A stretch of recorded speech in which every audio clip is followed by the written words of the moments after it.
Hello, আসসালামু আলাইকুম। কি অবস্থা সবার? সবাই কেমন আছেন? আশা করি সবাই অনেক ভালো আছেন। আলহামদুলিল্লাহ, আমি অনেক ভালো আছি। ক্লোর লাস্ট ভিডিওতে আমরা ক্লোর ইন্টারফেস দেখেছিলাম। কি অনেক সহজ মনে হয়েছে না? আমরা যত শিখবো তত সহজ মনে হবে। আচ্ছা, একটা কথা, ক্লোর প্রথম দুটো ভিডিওতে আমি ক্লোকে ক্লো উচ্চারণ না করে CLO উচ্চারণ করেছি। আসলে এই CLO প্রোনাউন্সিয়েশনটা সঠিক নয়। এর সঠিক উচ্চারণ হচ্ছে ক্লো 3D। হয়েছে কি, আমি যখন প্রথম 3D সফটওয়্যার শিখি তখন সফটওয়্যার হিসেবে ব্রাউজার শিখি। তখন থেকে ক্লোকে আমি CLO বলতে বলতে ওই অভ্যাসটাই আমার রয়ে গেছে। আমি আন্তরিকভাবে দুঃখিত। এখন থেকে আমি এবং আমরা সবাই ক্লোর সঠিক প্রোনাউন্সিয়েশন করব, ঠিক আছে? ক্লোর আজকের ভিডিওতে আমরা ক্লোর ওয়ার্কস্পেস এবং ইউজার সেটিংস নিয়ে কথা বলবো। তাহলে চলো আমরা শুরু করি। ক্লোর ওয়ার্কস্পেস হচ্ছে অনেক বেশি কমফোর্টেবল একটা ওয়ার্কস্পেস। আমরা এই ওয়ার্কস্পেসকে একদম আমাদের নিজেদের সুবিধা মতো সাজিয়ে কাজ করতে পারবো। আমাদের যে 2D এবং 3D উইন্ডো আছে, এই উইন্ডোগুলোকে আমরা আমাদের নিজেদের মতো ছোট বড় করতে পারবো। চাইলে শুধু 3D কিংবা 2D উইন্ডো অন রাখতে পারবো। আবার আমাদের সুবিধা মতো 2D এবং 3D উইন্ডো হিসেবে সেট করে নিতে পারবো। কোনো উইন্ডোকে রিসাইজ করতে উইন্ডোকে লেফট অথবা রাইটে ড্র্যাগ করে বড় ছোট করতে পারবো।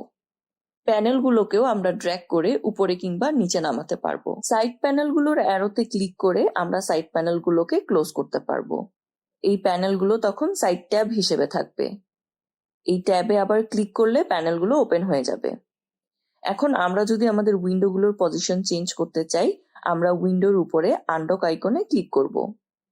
তারপর আমাদের উইন্ডো ড্র্যাগ করে নিউ লোকেশনে সেট করে নিব। এখন ক্লোর ইউজার সেটিংস অপশন আমরা পাবো একদম উপরের ট্যাবে সেটিংস এর আন্ডারে।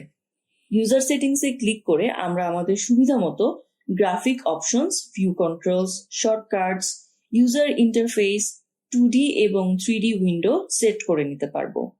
প্রথমেই আমরা দেখতে পাবো গ্রাফিক অপশনস। এটা হচ্ছে আমাদের 3D উইন্ডোর ভিজুয়াল সেটিংস।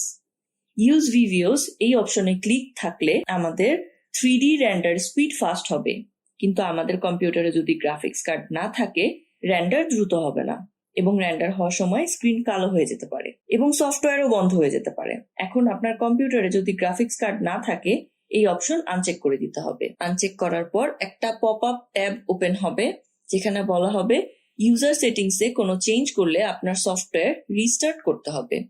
এর মানে হচ্ছে আমরা যে সেটিংস চেঞ্জ করব তা অ্যাপ্লিকেবল করতে আমাদের সফটওয়্যার ক্লোজ করে রিওপেন করতে হবে। আর এটা আপনাকে সাথে সাথেই করতে হবে এমন না, আপনার সুবিধা মতো রিওপেন করলেই চলবে। অ্যান্টি-অ্যালিয়াসিং ডিফল্ট হিসেবে আছে X16। এটা মূলত আমাদের 3D উইন্ডোর রেজুলেশন সেটিং এবং আমাদের গ্রাফিক্স কার্ডের কোনো প্রবলেম না হলে এটা আমরা চেঞ্জ করব না। তার নিচে আছে নর্মাল ব্লেন্ডিং মেথড। এটাও আমরা ডিফল্ট মেথড হিসেবে আলফা ব্লেন্ডিং মোডেই রাখবো। ভিউ কন্ট্রোলস অপশনে গিয়ে আমরা আমাদের মাউস পয়েন্টার, নেভিগেশন এবং 3D উইন্ডোর সেটিংস চেঞ্জ করতে পারবো অথবা সেট আপ করতে পারবো। প্রিসেটের একদম ডানে ডিফল্ট ভাবে রেগুলার মাউস সিলেক্ট করা আছে। এখন আমরা যদি ম্যাক ইউজ করি, ম্যাজিক মাউস সিলেক্ট করে নিব। আর যদি ওয়াকম ট্যাবলেট ব্যবহার করি, ওয়াকম পেন সিলেক্ট করে নিব। বলে রাখি, ক্লো কিন্তু খুব একটা টাচপ্যাড ফ্রেন্ডলি না। ইউজার প্রিসেট দিয়ে আমরা আমাদের মতো মাউস নেভিগেশন সেট করে নিতে পারবো।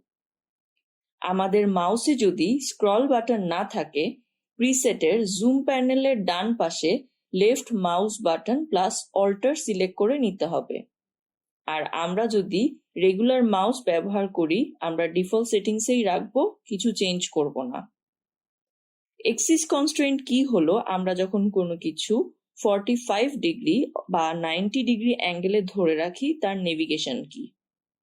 ডিফল্ট হিসেবে শিফট কি আছে, আমরা আমাদের সুবিধা মতো কন্ট্রোল বা অল্টার সিলেক্ট করে নিতে পারবো। অটোফোকাস হচ্ছে আমরা যদি 3D উইন্ডো অ্যাভাটার অথবা গার্মেন্টে ক্লিক করি তখন তা রোটেশনের সেন্টার পয়েন্ট হিসেবে সিলেক্ট হয়ে যায়। এগুলো আমরা চেক করে রাখলেই কাজ করা বেশি সহজ হয়। আমাদের প্র্যাকটিক্যালি নেভিগেশন করার সময় ব্যাপারগুলো ক্লিয়ার হবে। আমি জানি এখন আমাদের মনে হচ্ছে হুর কি বলতেছে এসব, কিন্তু এগুলো আমাদের জেনে রাখা উচিত। ভিউ পয়েন্ট আমরা এখানে কিছু চেঞ্জ করব না, সব ডিফল্ট হিসেবেই রাখবো। আমরা যদি ওয়াই এক্সিস চেঞ্জ করি, আমাদের 3D আই লেভেল উপরে কিংবা নিচে চলে যাবে। এক্স এক্সিস চেঞ্জ করলে সামনে অথবা পিছে চলে যাবে। ক্যামেরা ডিস্টেন্স চেঞ্জ করলে গার্মেন্টের ভিউ পয়েন্ট বদলে যাবে। শর্টকাট মেনু দিয়ে আমরা কিবোর্ডের শর্টকাট কাস্টমাইজ করতে পারবো। আমি ডিফল্ট রেখে কাজ করতেই পছন্দ করি। আপনারা আপনাদের সুবিধা মতো শর্টকাট কি চেঞ্জ করে নিতে পারবেন। এখন শর্টকাট যদি আমরা ডিলিট করতে চাই, ডিলিটে ক্লিক করব। আর যদি কি বদলাতে চাই, শর্টকাট কি টাইপ করব, যা আমরা চাচ্ছি। আর যদি দুটো কি বাটন মিলে শর্টকাট করতে চাই, যেমন কন্ট্রোল ভি, কন্ট্রোল সি, তখন দুটো কি একসাথে প্রেস করতে হবে। রিসেট বাটনে ক্লিক করলে আবার ডিফল্টে চলে আসবে। ইউজার ইন্টারফেস মেনুতে প্রথমেই আমরা আমাদের measurement unit, inch, centimetre, millimetre select করে নিতে পারবো। আমি সেন্টিমিটার প্রিফার করি, কারণ বাইরের সব মেজারমেন্ট সেন্টিমিটারেই পাই আমরা। বাটন উইথ লাইনের মেজারমেন্ট লাইন হিসেবে ব্যবহার করতে চাইলে এই বক্সে চেক করে দিতে হবে। থ্রেড থিকনেস আমরা আমাদের সুবিধা মতো টেক্স, ম্যাট্রিক, ডেনিয়ার, মিলিমিটার হিসেবে সিলেক্ট করতে পারবো। কারেন্সি ইউনিট থেকে আমরা কারেন্সি চেঞ্জ করতে পারবো। মোড অ্যান্ড টুলবার মেনু থেকে আমরা আমাদের ডিফল্ট মোড স্টিমুলেশন থেকে animation point, layout, modular, UV editor মোডে চেঞ্জ করতে পারবো। 3D এবং 2D টুলবার আমাদের কাজের সুবিধা মতো উপরে, নিচে, ডান পাশে কিংবা বাম পাশে আমরা সেট করতে পারবো। আমাদের স্ক্রিন যদি ছোট হয়ে থাকে, 3D টুলবার লেফটে আর 2D টুলবার রাইটে রাখলে বেশি সুবিধা হয়। আমি আমার পার্সোনাল ওয়ার্কিং এক্সপিরিয়েন্স থেকে বলছি। গ্রুপ টুলস চেক করা থাকলে একই টুলস গ্রুপ একই সাথে শো করবে, আর আনচেক করলে সব আলাদা আলাদা শো করবে। শো ম্যানুয়ালস অ্যান্ড টুল পিটস ক্লিক করা থাকলে প্রত্যেক আইটেমের নিচে টুলের নাম, ম্যানুয়াল এবং ভিডিও শো করবে। Always show colourway editor check করে দিলে প্রতিবার সফটওয়্যার ওপেন করার সময় 3D উইন্ডোর পাশে কালারওয়ে এডিটর প্যানেল শো করবে। ফন্ট থেকে বাই ডিফল্ট একটা ফন্ট ফ্যামিলি সিলেক্ট করা যাবে। অ্যাপিয়ারেন্স থেকে আমরা আমাদের pattern, outline, internal line, base line, selected, hover, notch, এই লাইনগুলোর কালার আমাদের পছন্দ মতো চেঞ্জ করে নিতে পারবো। লাইন লেন্থ সাইজ থেকে আমরা লাইন লেন্থ ছোট বা বড় করতে পারবো। হাইলাইট থেকে আমরা 3D pattern, fridge, strength, layer, bond এর মুডগুলোর কালার চেঞ্জ করতে পারবো।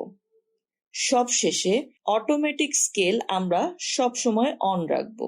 পরবর্তী ভিডিওতে আমরা ইউজার সেটিংসের 2D, 3D, default file, closet নিয়ে কথা বলবো। Till then, take care, good by.